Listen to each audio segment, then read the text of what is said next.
Well, thanks for joining us again in the Storycraft Cafe for a special hangout with Destiny Salter. Destiny was here. What was it? About a couple of months ago now, wasn't it? Yes. Um, and we talked about character development. And today, Destiny has a new presentation that she wants to share with us, and it's all about fleshing out character archetypes.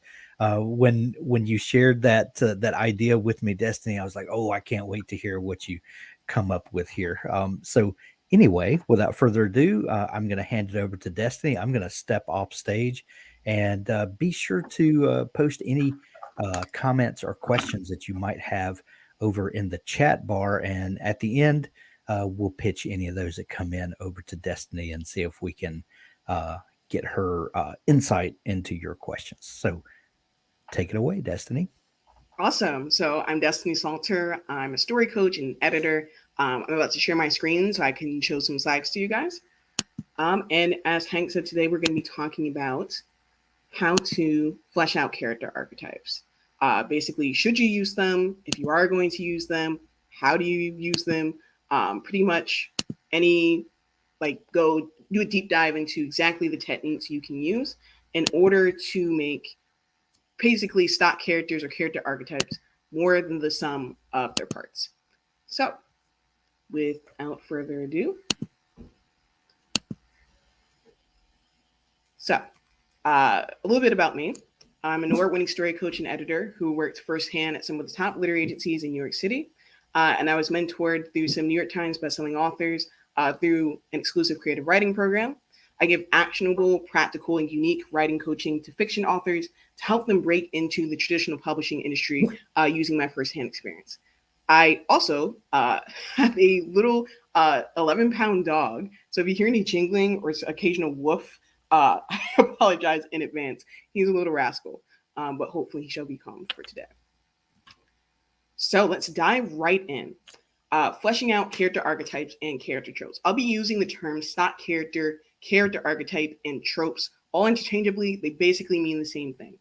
So what are these? What is a stock character? A stock character is basically shorthand for a whole constellation of character traits and characteristics. So as an example, and this example will actually be doing a deep dive into and looking at more in just a moment.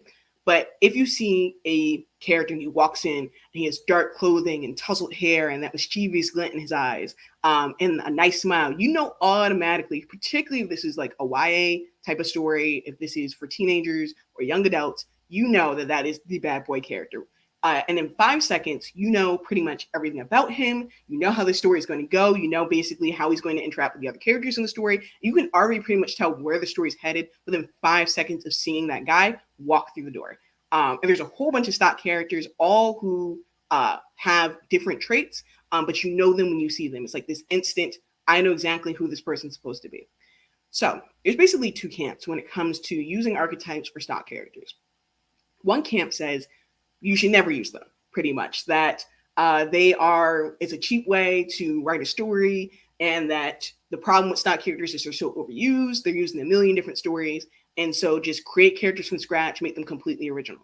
Then you have another camp who says, no, use stock characters, they're great. In fact, these are typically people who believe in formulaic or paint by numbers type stories and say, here, if you want to write, a action blockbuster, plug in these archetypes into the story, make them do this, this, and this, and boom, you have an action blockbuster.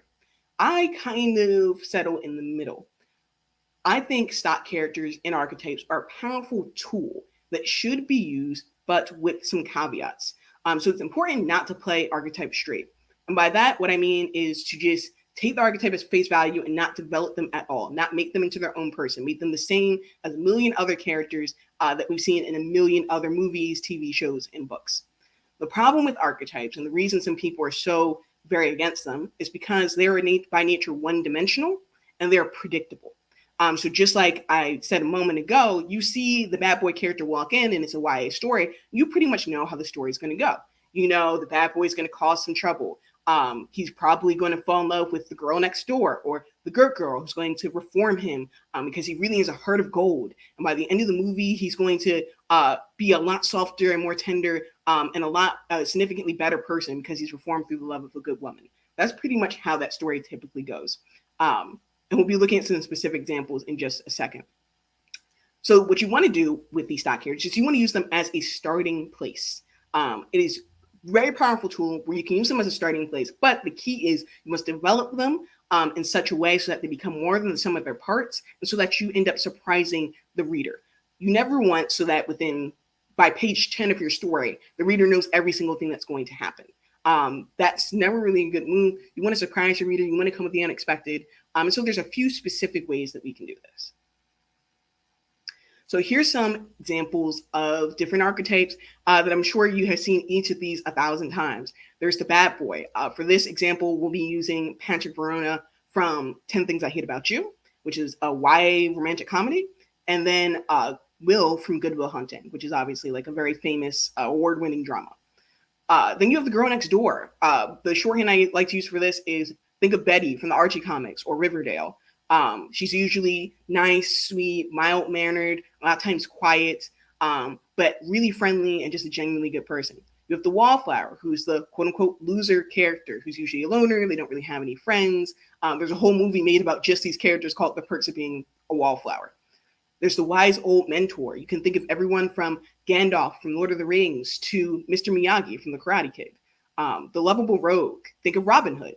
Think of Iron Man from the Avengers movies, where it's like this person is can be kind of combative.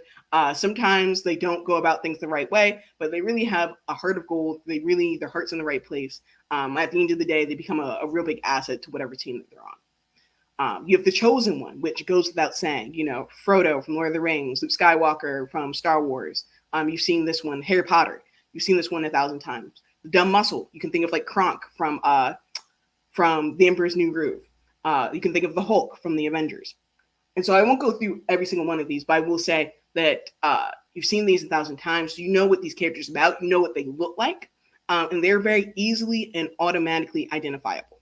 But for this training, we're going to be looking specifically at the bad boy archetype and the mean popular girl / queen bee archetype. So there are 4 techniques that you can use to deepen and develop archetypes. And I'll give examples how you can use each of these. So for one, you can make the archetype the character's insecurity. What do I mean by this? I mean, make it so that the character knows that they're the archetype. They're a little self-aware. They know that they're a specific archetype, but they don't like it. They're not a fan of it. They just kind of play into it, usually because of some kind of fear or insecurity. I'll give you an example. And for some of these examples, I'll be using foreign shows because I watch a lot of foreign TV, and sometimes they do a significantly better job than what I've seen in some American shows. So one of the most popular shows in Spain is called Scam España. And in the second season, it follows a group of girls. That's what the whole show is about. But in the second season, it follows this one girl named Chris, and she's the party girl. She's, always partying. She doesn't take anything seriously. She's incapable of having deep conversations. She struggles to apologize. And like her other friends point this out to her and kind of give her grief for it several times. But by the end of the story, it's revealed that she's actually really insecure about that. She doesn't just brush stuff off because she doesn't care. She does it because she fundamentally believes she is not strong enough to handle any serious issues, to talk about real heavy topics. She thinks that the party girl is all she is. And I'm sure we've all had this happen to ourselves or seen it happen to other people, where other people identify you as something. And then you start to internalize that label, even if that's not who you were to begin with. So that's what happens to Chris. You can also complicate the archetype. And by complicating the archetype, I mean giving them layers that aren't typically attached to that archetype. So, for example, and the story we're about to look at, Good Will Hunting, they take the archetype with the bad boy, right? He gets into fights, he's cocky, he, is from the wrong side of the tracks, but they give him layers. Eventually, we see that all of his actions are derived from him basically being scared and not overcome the trauma that he experienced as a child. So it's complicating the archetype. It's taking that vulnerability that isn't usually given to the bad boy character, and it runs with it to really fantastic results. You can explain the archetype's context. So with the bad boy archetype, this is typically used through the tragic backstory, but that's not the only way you can do it. For example, if you have a character who is the mentor character. Explain why this dude decided to be a mentor, or a gal. Decide why they tell the audience why they wanted to be a mentor, what happened in their life, what's their story that made them take on this role. So, for example, Gandalf in Lord of the Rings, he really takes Frodo, who's like the chosen one, under his wings, and tries to be there for him, mentor him, shepherd him through all these different very dangerous trials. And part of the reason that he does that is because he feels guilty about the fact that Bilbo, which is Frodo's uncle, originally found this ring of power, or whatever, which is basically always used for evil. And that was Gandalf's fault. He's the one who convinced Bilbo to go on that journey. Bilbo found this ring that should have remained hidden, that has all this evil power, and then he passes his on to Frodo. So Gandalf is like, this is my mess. I got the world into this. I need to get them out of it. And so he takes Frodo under his wing. You can also finally subvert the archetype. And this is when a character seems to be one type on the surface, one type of stock character, one archetype. But as the story goes on, they're revealed to be not that archetype at all. Maybe they're totally different archetype. Maybe, the bad boy seems like the bad boy, but really, as the main character gets to know them, they find out that they're really into D&D and role-playing games. They like to go and cosplay. Something that's so contrary to what you assume the bad boy is, and maybe the main character realized they were never a bad boy to begin with. So those are 4 ways you can do it. You can make the archetype the character's insecurity. You can complicate the archetype. You can explain the archetype's context, and you can subvert the archetype. And a lot of times people will combine and do more than one at a time. So, as I said, we'll be looking at the bad boy and the queen maid. And so we're going to look at 2 examples from the bad boy, one of which I think did probably the best job I've ever seen when it comes to this archetype, and that is Good Will Hunting. And then we're also going to look at 10 Things I Hate About You with Patrick Rona, who's like the bad boy character in that story.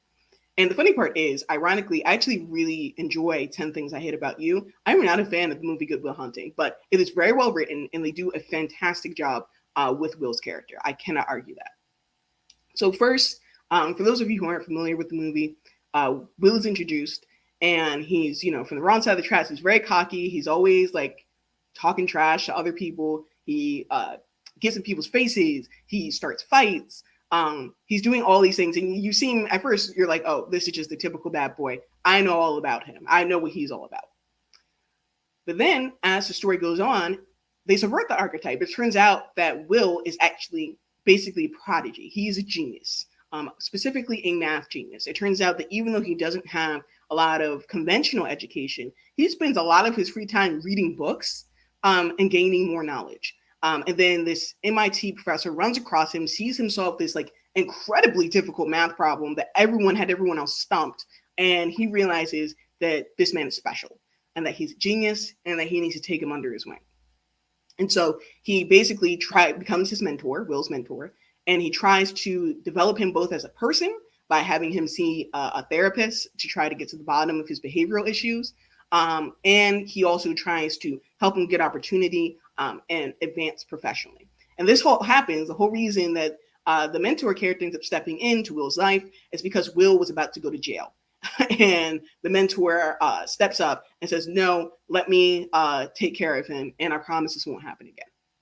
So it gets to the point, to like an extreme, where Will's about to go to jail and you think you know everything about him, and then they twist it. They turn the whole thing on its head, and it turns out, no, this character is not at all who I originally pegged them to be. And that is what you want when you're trying to develop a stock character or an archetype. As the movie goes on, they also complicate the archetype.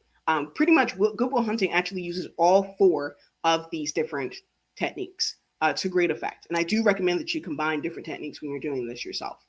So Will is, he's snarky. He deflects constantly, even when he's set up with a therapist as part of his, rehabilitation.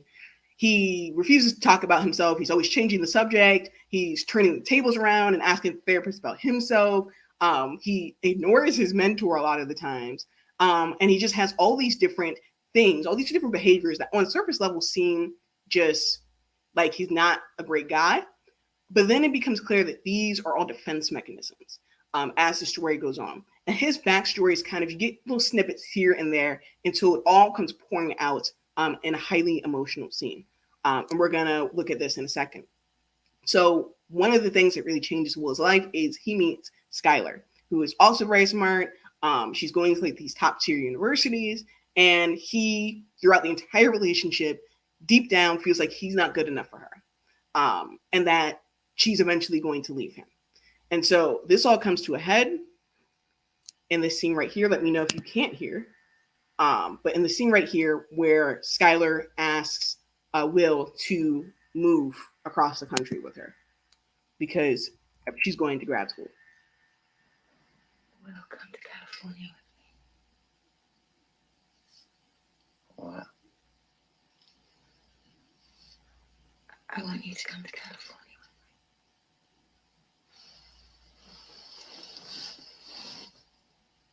with me. You sure about that? Oh, yeah. Yeah, but how do you know? I don't know. I just know. Yeah, but how do you know? I know because I feel it. Because that's a really serious thing to say. I mean, I know. you could be in California next week and, you know, you might find out something about me you don't like and, you know, maybe you wish you hadn't said that, but, you know, it's such a serious thing that you can't take it back, and now I'm stuck in California. Someone doesn't really want to be with me, just wish they had a take back. Oh, what? What's the take back? I don't want to take back. I just want you to come to California with me. I can't go to California. Why not? One, because I got a job here, and two, because I live here. Look, if you don't love me, you should just tell me, I'm not because saying it's I such a... don't love you. But why? Why won't you come? What are you so scared of? What am I so scared of? Well, what aren't you scared of?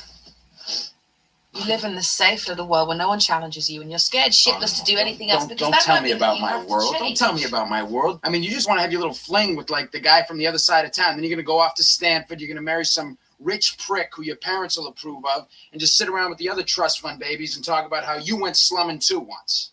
Why are you saying this? What is your obsession with this money? My father died when I was 13, and I inherited this money.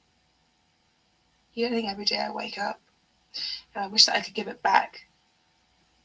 That I would give it back in a second if it meant I could have one more day with him. But I can't. And that's my life, and I deal with it. So don't put your shit on me when you're the one that's afraid. I'm afraid. What am I afraid of? What the fuck am I afraid of? You're afraid of me. You're afraid that I won't love you back. You know what? I'm afraid too. Fuck it. I want to give it a shot, and at least I'm honest with you. I'm not honest with you? No, what about your 12 brothers? No, you're not going. You're not leaving. What do you want to know? What? That I don't have 12 brothers? Yeah. That I'm a fucking orphan? No, you don't want to hear I that. didn't know No, that. you don't want to hear that. You don't want to hear didn't that I know got it. fucking cigarettes put out of me when I was a little kid. That this is. isn't fucking surgery, that the motherfucker stabbed me. You don't want to hear that shit, Skylar. I Don't do wanna don't hear tell that. me you want to hear that I shit. want to hear it because I want to help you, because I Help want to me? be What with the fuck? What do I got? A fucking sign on my back that says save me? No. Do I look like I need that? No. And so I want to point out a few things when it comes to this scene. So first of all, one of the big differences between this story, Good Will Hunting, and 10 Things I Hate About You, is, for one, you have multiple characters calling out Will on his bad behavior. This is something that is not usually done with the bad boy. Typically with the bad boy, they usually have a tragic backstory.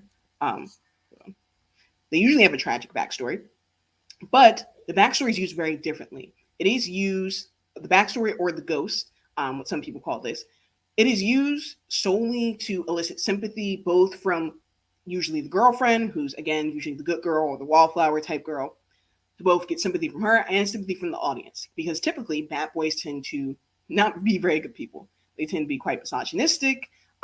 They treat women poorly. They basically hurt people and don't care. And usually then this tragic backstory comes in because, you know, a friend of the bad boy's family tells the girlfriend all this stuff about everything that this bad boy has been through. But meanwhile, no one holds the bad boy accountable for his behavior. They just kind of excuse it and hand wave it away. In Good Will Hunting, First of all, this is kind of a character reveal. You know that Will has had a really difficult life. You know he's been through some stuff, but you don't know just how bad it was. You do not know the specifics of his childhood until this moment. And so for one, I love how they made this moment that could have been, usually these type of scenes are very subdued. Usually it's not the bad boy himself who's giving the backstory, but a friend of the bad boy. But in this case, they had Will tell his own story in a moment of like where he's highly triggered and highly emotionally volatile. And you see for the first time how vulnerable he is. You see like all the dots are up between his behavior and his past are connected. They draw a clear line between this is his past, this is the abuse that he suffered, and this is why he is the way he is. So by the end of the movie, you're not still wondering, okay, well, still don't get why he's such a jerk, because not everybody who's a tragic backstory turns out to be a jerk. In this case, they show that Will, as much as he tries to brush off his childhood, not talk about it, deflect, it's caused these soul deep scars in him that cause him to push away everybody around him. And they have this play out in multiple aspects of his life. As you just see, he's literally self-destructing his relationship with a girl he loves because of the fear ingrained in him because of his abuse. He's has serious abandonment issues. He's always afraid that someone's going to discard of him, like see him for what he really is, being not good enough. And he will be discarded as soon as someone realizes that he's not good enough. And this plays out when it comes to jobs. His mentor tries to set him up with one prestigious job after another. He gets all these interviews, and every single one he purposely blows it. He purposely makes the interviewers hate him, essentially, so that he won't get the job. Because, again, he's afraid of being discarded. He's afraid of being hurt by other people. And now he's blowing up his relationship for the same reason. He also tries to blow up his relationship with his therapist for the same reason. They're painting a very consistent and coherent psychological map of who Will is. And they add the layers, they peel back the layers bit by bit. It's not all just done in one big reveal. First, you see that Will deflects and doesn't want to talk about his childhood. You're like, well, that's interesting. Then you know that he doesn't have a family. You're like, oh, okay, so clearly something went on there. Then there's kind of hints that he suffered some kind of abuse, but you don't know the specifics of what it is. And then it's not until this moment that all that comes pouring out. And you see they add a key component to the archetype to make him more than just the bad boy, more than just a stock character, which is they make him vulnerable. Vulnerability is an extremely powerful tool that can be used to deepen relationships. It can be used to deepen character development. In this case, it's doing both. They made the character vulnerable, and the bad boy is usually the opposite of vulnerable. With archetypes, they're usually 1 inch deep. What you see is what you get. There's nothing different or more complicated or contradictory on the inside. But with the Will, it's the exact opposite. We see inside he's a scared little kid. He's a scared little boy who's always afraid other people are going to hurt him. Now he's just a scared little boy in a grown man's body, basically ruining his own life because of that reason. So I thought they did this so well. He's trying to x-ray his teeth, and it's very clearly and obviously the root of all of his surface level behaviors. Right? You can't just take it at face value. There's something behind when he's being a jerk. There's something behind him trying to pick fights. There's something behind him deflecting and always being basically insecure about his relationship with his girlfriend. And so it is very also one key part of this is the vulnerability, which I love. The other key part is his backstory, his tragic backstory. And it doesn't really get much more tragic than that. You're an orphan, you were abused by foster homes, you went from one place to another your whole life. It is still not used to justify his actions and how he mistreats other people. He pretty much, no one else or anyone else pretty much excuses or hand waves off his behavior because he had a hard life. And that is a key thing. I really just don't think that if you're going to explain the archetype's context, I don't think you should use it in such a way that, wrong behavior is not addressed. And a third key component of this is that Will, by the end, grows as a character. So after this scene, he and his girlfriend break up. She decides to go to Stanford, to California without him. He has a really emotionally charged session with his therapist where we see him cry. We see him bawl his eyes out in his therapist's office. Finally, when the therapist tells him it's not his fault, that what he went through, his abuse, was not his fault. And then you can't help but feel for the guy when it comes to that. He is by this point turned from a one-inch deep stock character into a fully developed, realized character with his own contradictions, quirks, insecurities, fears, regrets, flaws. They do a fantastic job of fleshing him out as the story goes on. So these are 3 key components that we're going to talk about later in the Ice Queen / Queen Bee example as well. But vulnerability, his context not being used to justify his behavior, and the fact that he grows and changes as a character. He finally lets his therapist in. He finally talks to someone about what he's been through. And then at the end of the movie, he after he's gone through his character development and his arc is ended, he goes to try to, on a road trip to California, to try to get Skylar back. We don't actually see him when Skylar back. That's when the movie ends, is when he's leaving to do that. But I love the fact that in this story, he didn't change solely to get the girl, if that makes any sense. He fundamentally changed as a person and then decided he was going to win the girl back because he sees the error of his ways. It wasn't like, oh, well, I'm just changing because, through the love of a good woman, that's what she wants me to do. It was much deeper than that. It was much more rooted in character. And again, I think they did a fantastic job. So the other example we're going to look at of the bad boys, Patrick Verona from 10 Things I Hate About You. So the plot of this is a little convoluted. I'll try to, I'm sure many of you have seen it, but I'll try to describe it as simply as possible. Essentially, there's this new kid who comes to the high school. He makes friends with this other nerd, essentially. And they are both scheming to get the new kid, this popular girl that he really, really is enamored with. They want to get the two of them to get together, the new kid and this, very mean popular girl. But the only way the mean popular girl dates is if her sister can date, because that's a rule that her father made. And so what they do is, as you can tell, this is the Taming of the Shrew, just like a modern version. So what they do is the nerd and the new kid, they scheme to get Patrick Verona, who is the bad boy of the school, who there's a whole rumor mill surrounding all the different, that he went to jail, that he had a duck, that all these crazy rumors around him. And they're like, because Kat is very aggressive and very not a people person, very antisocial, they feel like Patrick is the only person who could win her over, woo her, and start to date her so that the younger sister can date as well. So it starts off the same way. Patrick seems very clearly to be cocky and from the wrong side of the tracks. He has no doubt in his mind that he convinced Kat that she should date him and just thinks he's a catch. But Kat is actually not that easy to convince, and she does not like him at first, and he really has to work to win her over. As the movie goes on, they subvert the archetype. You realize that Patrick actually isn't that bad of a guy. Sure, he goes to bars and hangs out with biker gangs, but when Kat goes to a party, throws up from drinking too much alcohol, and then he takes care of her, and when she tries to kiss him, he won't let her because he's like, look, you're drunk, I don't want it that way, even though she gets mad at him for it. So you see him in several instances when it comes to her doing the right thing, and you realize there's more to this than it seems. And they continue to subvert the archetype over and over again as the story goes on. And the scene we're about to watch in a second, you figure out, it's revealed that all the rumors around Patrick, all these insane things that people have said he's done, are actually just lies. They're completely made up. They're not true.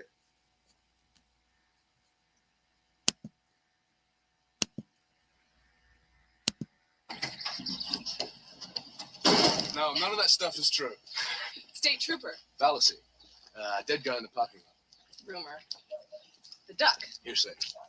Toby Ridgway's balls. Fact. But he deserved it. He tried to grope me in the lunch line. Fair enough. The accent. It's real. I lived in Australia until I was 10. With the pygmies. Close. With my mom.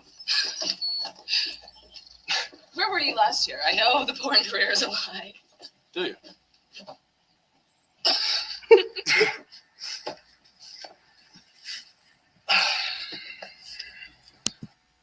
And so he basically realizes he's not the archetype at all. So this is a true subversion where he appears to be one archetype on the surface. You see him carrying knives. You see him carving his something into a desk. You see him sticking his hand into fire. So you see all these things at first that are okay, this dude is exactly who everyone says he is. But when Kat actually gets to know him, it turns out he's not that archetype at all. For example, they said the rumor mill said that he left school for a year because he went to San Quentin. And in reality, he reveals he took a year off to care for like his aging and sick grandparent. So it really reinforces that he's actually not that bad. Sure, he still takes money in order to try to win over a girl that he doesn't even like at first, which is problematic. But you realize that he's not all that bad. And that he's actually not a bad boy at all. Quite the opposite. Not many bad boys would take a year off school to take care of their grandparent, knowing full well that there's going to be rumors about them when they come back. So throughout the story, as the layers get peeled back, you realize he's actually kind of dorky. He's actually very sweet. And by the end of the story, even though Kat finds out that he's been paid to date her and gets upset, he ends up winning her back, doing this huge, elaborate apology, buying her a guitar, all these different things in order to get her back. Because he genuinely does like her and genuinely wants to show her that he likes her. Now, the difference between this and Good Will Hunting is just the same things I described. Patrick, while we learn that he's actually a nice guy, he shows no vulnerability throughout the story. No vulnerability whatsoever. They don't really have, him and Kat, any deep conversations about like who he is as a person and why. Which I think is a key component of fleshing out archetypes. Sometimes like people say, just show, don't tell. And 80% of the time you should just be showing, but sometimes you need to show and tell. Sometimes you need to connect the dots between a character's past, a character's context, a character's insecurity, and their behavior and their motivation. Sometimes you have to draw that line very clearly through the characters having a conversation about it. Otherwise, it's going to remain unclear and your reader is going to be too subtle for your reader and they're going to be confused. So in this case, Patrick grows only slightly, and it's at the very end, and it's because it's solely motivated by him trying to win back the girl, as opposed to Good Will Hunting. He is a true subversion, in that he turns out not to be the bad boy at all. That's just a persona created by other people. But it's never explained why he plays into the persona so much. Like in school, he acts very much like the bad boy, and it's only outside of a school context that he shows who he really is. So it's never really explained why you would play into this. I'm sure there's a reasons I could think of, but I don't want to have to guess. I want, like in this case, the story should be spelling it out to you as the audience. There should have been some kind of conversation about why he chooses to play into this bad boy persona, even though it really makes people not like him. Good Will Hunting, on the other hand, uses all four of the techniques we talked about, making the archetype the character's insecurity, subverting the archetype, complicating the archetype, and explaining the archetype's context. All four of those techniques are used to develop Will as a character. And I really think this is why they do such a good job and they're so successful with making him more than just a stock character. I believe as many of the techniques that you can combine as possible, if you can use 3 or 4, that's the best. Just one of these, I've seen successful stories where they use just one of the techniques and it works really well. But I really recommend combining them because each of these techniques are different ways to add depth to a character, and the more depth the character has, the more three-dimensional they become. So as I said before, in Good Will Hunting, they draw a clear line between his ghosts / tragic backstory and his actions. And Will grows and evolves in significant ways. He is a very different person at the end of the story than he was at the beginning. And I think this is really, really essential for making a character not one-dimensional and predictable. So as a second example, we're going to be looking at the Queen Bee / the Ice Queen, which is why I have Elsa right here. So for these examples, I'm going to use 2 TV shows that did the exact same storyline, but one, in my opinion, really succeeded and the other failed. So these are both stories with 2 love interests, one who is like the wallflower, not super popular character, and one who's like the Ice Queen, Queen Bee character, super popular, super admired. And in both of these stories, the Ice Queen, Queen Bee character develops feelings for the wallflower, someone that they usually, in these type of stories, that usually doesn't happen. Both of these are queer love stories, so they have a lot of things in common. So we're going to be looking at DRUCK, which is a German show, and Atypical, which is an American show. So for DRUCK, It starts off with Fatu, who's the main character. She had a crush on this girl named Kyumi, who is one of the most popular girls in the school. She is called, like, their group is called the Instas because they're always posting like these perfectly curated pictures on Instagram. And she had a huge crush on her in the previous season, but at the end she saw that Kyumi was kissing a guy, and so she assumed she was straight, felt stupid for liking her in the first place. So now in this season, she and Kyumi slowly start to hit it off. They match on Tinder. They start having this back and forth conversation nonstop for days. And Fatu is just like, she's weird. She's a weird girl. So the conversation is like completely, it makes no sense. But you're like, oh, it's sweet because Kyumi is kind of rolling with Fatu's weirdness. You get the sense that they both like each other for who they really are. But then Fatu asks Kyumi out, and Kyumi ignores her. She does not respond. She completely stops texting her. It's like it never happened. And Fatu is pretty hurt over this.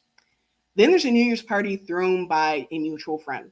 And Fatu and Kyumi are talking, and Kyumi kisses Fatu. This is an important detail that Kyumi is the one who initiates, since she was the one who keeps running away. But then immediately after the kiss, she goes back with her friends, leaves the party, like out of nowhere. And then she ghosts Fatu, like completely does not respond to any of Fatu's texts, avoiding her at school. And Fatu tells her that she's fake. I don't know why I liked you in the first place. And she's like, I'm done. So she stops even trying to pursue Kyumi at all. Kyumi, at this point, and this is a key difference between this story and the other story we're going to be looking at, Atypical. But when Kyumi realizes that she really messed up, that she's lost Fatu for good, she changes. She does a total 180. Kyumi pursues Fatu after that nonstop. She tries texting her on Tinder. Fatu blocks her and unmatches with her. She signs up for a physics project at school to do with Fatu so that she can spend more time with her. And then finally, there's this really pivotal scene where they're both sitting at Fatu's kitchen table. They're supposed to be talking about the project, but Kyumi instead has a very vulnerable conversation with Fatu where she says, I have all these expectations on me. Everybody expects me to be perfect. I'm scared all the time. She basically has anxiety. I'm scared all the time. I'm always afraid of like messing things up. And I really don't want to mess things up with you because I've never dated a girl before. And you get the sense during this conversation, they do a good job of basically initially establishing Kyumi as this ice queen character. She shows no vulnerability, no emotions. She's just seems completely put together. And then they show in this scene that that's actually not who she is inside at all. It's all a facade. It's all a mask. And Kyumi actually is very scared and has a lot of insecurities. And that's what's motivating her to like shield herself and protect herself by having this kind of ice queen persona. Fatu always suspected that there was more to Kyumi than meets the eye. So Fatu knew Kyumi was more than the archetype. But Kyumi, and this is a perfect instance of Kyumi, her archetype is her insecurity. She knows that she looks like she has no emotion. She knows she seems very cold, but it's all a defense mechanism because she's afraid of letting people down. She's afraid of people not liking her if they knew like how she really felt inside. And she hides a lot of things from a lot of people, including her closest friends. So the stuff she's telling Fatu in the scene, it's very clear that she doesn't tell anybody this kind of stuff. And it does a really good job of showing that Fatu isn't stupid by liking Kyumi. There is more to Kyumi than meets the eye. And they start a relationship. So Fatu takes Kyumi back. And from that point on, Kyumi is a really great girlfriend for the rest of the season. So from this, we can paint a whole psychological map of who Kyumi is as a person. She is indecisive. She is anxiety-ridden. But you get the sense that once she makes a commitment, once she's sure of something, she's in 100%. And there is nothing that anyone can say that will convince her not to pursue it. Because even some of her friends make fun of her when she starts dating Fatu, but she doesn't care. She keeps dating her, and they end up, they have the ups and downs throughout the season because conflict is story. But by the end, they're still together. They don't break up, and they prove to be very good for each other. So I was watching this, and I really enjoyed this season. I thought it was a really good season of television, really tightly written, and they used several of the techniques I described. They explained her context. They explained why she plays into this archetype, this stock character persona. They complicate the archetype. They don't quite subvert it, but they do complicate it. as far as giving her layers that aren't usually attributed to this type of character. And then they also make the archetype the character's insecurity, because Humi doesn't like that she comes across that way. She doesn't want to seem like a cold, heartless person. She just is really afraid of letting people down. And so they have that conversation. They have these deep, vulnerable conversations about who they really are inside, what they want from life, why they are the way they are. And you get the sense that they're forming this deep connection, and that there is significantly more to this Ice Queen than appears on the surface. They do a good job of slowly fleshing her out and making her a fully realized character. And this is really important to do because, as we'll see in Atypical, same exact storyline, very similar, like same type of stock characters. Everything is very similar. But in my opinion, it was not nearly as successful as the German equivalent.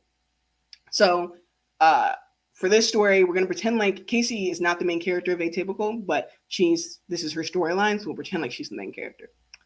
So with Casey, she meets this girl named Izzy. She goes to a new school, this new private school. She used to go to public school. She's really afraid of fitting in. She's recruited to be on the track team. That's why she's there. And she meets the captain of the track team, Izzy, and Izzy hates her. She's very mean to her. She kind of bullies her. She never says anything nice. Like, she never says anything to her at all, unless it's like snarky or mean or just a put down. And Casey calls her out on it, but they just don't get along at first. Finally, the coach of the track team's like, you guys need to figure this out. So they end up talking. They start talking about their home lives. They both bond over being like de facto the oldest sibling and having to take care of their other siblings because they needed a lot of help. And they quickly become best friends. Then Izzy's boyfriend makes a pass to Casey. Casey tells him off or whatever. And then Izzy starts ignoring Casey for reasons that are very unclear. And this goes on for a while. She goes back to treating Casey mean. She writes something mean on her shoes, that were in her locker. And she just does several really messed up things. Then Izzy apologizes and says she was just jealous. And this happens multiple times. Izzy gets jealous because someone else shows interest in Casey. And then rather than just being honest with Casey, she instead is mean and cold and distant. This happens repeatedly, but this is the first time that this happens. Izzy apologizes. Romantic feelings start to develop. Except there's this one really big component, which is that Casey has a boyfriend who's introduced in season 1, and she doesn't meet Izzy until season 2. And so Atypical had a very tricky job, which was throughout the whole first season, they got us to really buy into Evan, who's the boyfriend, Evan and Casey's relationship. It was clear that they really liked each other. They did a good job of making them both sympathetic, likable characters. And they had the tricky job of trying to make you root for Casey and Izzy to get together. But they did not do a good job of this at all. While Evan is very sweet, he's always there for Casey. Casey's brother's autistic, and so that causes a lot of different conflicts. But he's always there to see her through it. He's always on her side. Versus Izzy, which repeatedly treats Casey mean and ignores her, gives her the cold shoulder, ghosts her whenever she feels threatened. So despite all of this, Casey ends up leaving her boyfriend for Izzy. As they start to date, more of Izzy's backstory is revealed. It's revealed that she has 3 siblings, all of whom she has to take care of because her mom's very neglectful. And possibly her mom's boyfriend is abusive, though that's never made clear. Basically, she has a really rough home life. But Casey and Izzy never have a real conversation about this. This is revealed when Casey goes to Izzy's house and through the stuff Izzy says, but they never sit down and talk. And the writers never spell out for the audience that Izzy having a bad home life means that she doesn't know how to have healthy relationships, which means she self-sabotages and treats the people that she actually feels the most love towards very mean. I can figure that out because I'm an experienced writer. I study psychology. So for me, I got that. But it wasn't made exceedingly clear, and I had to kind of jump through these mental hoops in order to connect those dots. Versus this could have all been solved by just the characters having a vulnerable conversation in which they talk about this. Because even though it's mentioned, Casey and Izzy don't talk about it, and they never really have any really deep conversations about who they are as people ever since they had that one conversation where they became friends. That was the end of the deep conversation. All they do is like they're silly with each other and like make jokes and like keep it light. But that's not really what helps people root for a relationship. That's not really what deepens and complicates an archetype. So Izzy continues to be one-dimensional, even though they do make a good attempt by trying to explain her context. Even though they try to complicate her as a character, it does not work because those dots were not connected. Because Izzy shows no vulnerability, and because Izzy never grows as a character. Throughout the rest of the story, Izzy continues to go back, be hot and cold, go back and forth between treating Casey well and being a bad girlfriend. Then every time she does something mean, she apologizes. Casey forgives her. Rinse, wash, repeat. That goes on for the rest of the series. And it was absolutely maddening for me. And it took me a minute to think, why do I not like the storyline so much in this story? But I liked the exact same storyline so much in the German show. And those key components were why: vulnerability, character growth, the character's context not being used to justify or excuse their behavior, but just being used to deepen them as characters and to flesh them out. So I thought Atypical was really lacking these key components. And this shows you how just small things, small choices in a story can make a whole world of difference as far as how it comes across to the audience. Whether in your attempt to make a stock character, to develop them into someone three-dimensional, whether you end up succeeding with flying colors or completely the character falls flat on their face. And so we've seen two examples of stories that took an archetype, tried to do the same thing with it, and one succeeded and one didn't. And it's because of those reasons. So the core takeaways: how do you make a stock character three-dimensional? Because real characters who jump off the page, who are sympathetic to readers, who readers love reading about, are three-dimensional, which just means that they have layers, they are complex, they are like real people. So the key things are they must evolve and grow significantly. They can't just make little nudges towards change. They must significantly evolve and grow as a character. You need to draw a clear line between the stock character's behavior and their context / reasoning / motivation for their behavior. And this requires you to do some telling, which is okay. The character's context should not be used as an excuse for them treating other people poorly. They must have a consistent and layered psychology. I use the term psychological map, how both Will and Kumi and those different stories have a psychological map. You understand who they are, why they are the way they are, and what the behaviors are connected to, what they're rooted in. Versus you didn't get that with the other examples that I use. The character should learn from their mistakes. This is part of them evolving and growing as a person. They should learn from their mistakes. And I highly recommend you combine more than one of the 4 techniques. As many of these techniques as you can use, go for that. Use as many of the techniques as possible. Combine them.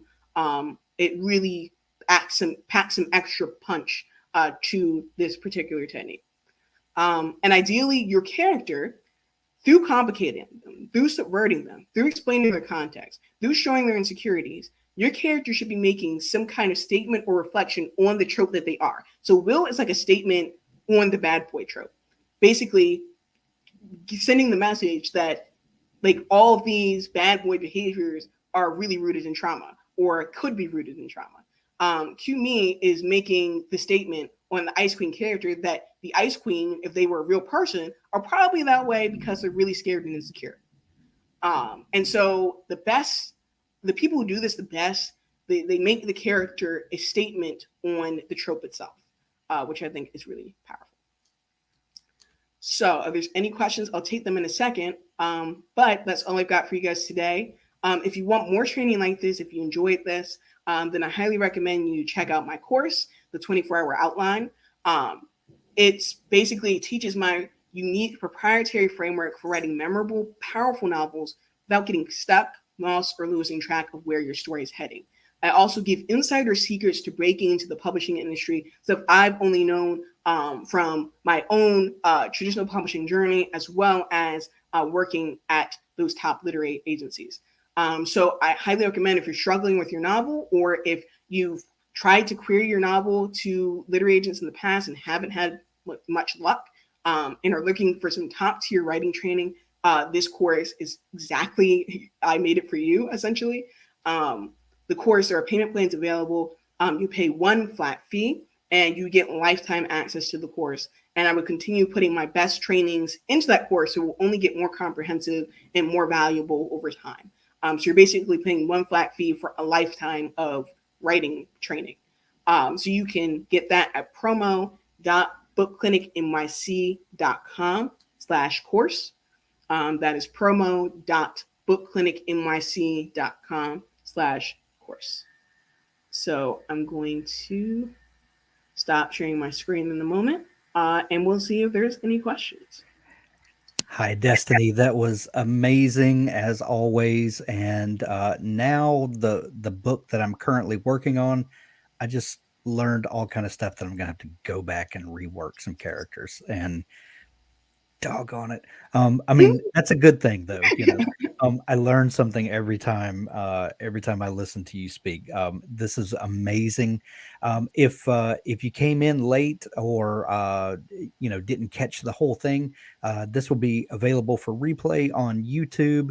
And also, it's going to be going out on our podcast channel next week. And Destiny is going to be gracious with us and share some of her slides that we can include in those show notes. And we'll do that next week. Destiny, we'll tell people one more time what's the best place to get in touch with you. If you're interested in the course, you can go to promo.bookclinicnyc.com/course. If you're interested in working with me one-on-one, then you can go to my website, which is bookclinicnyc.com. And that's how you can get in contact with me personally. Awesome. We'll include those in the show notes over on YouTube and on the podcast channel. Destiny, thank you so much for doing this today. It's my pleasure.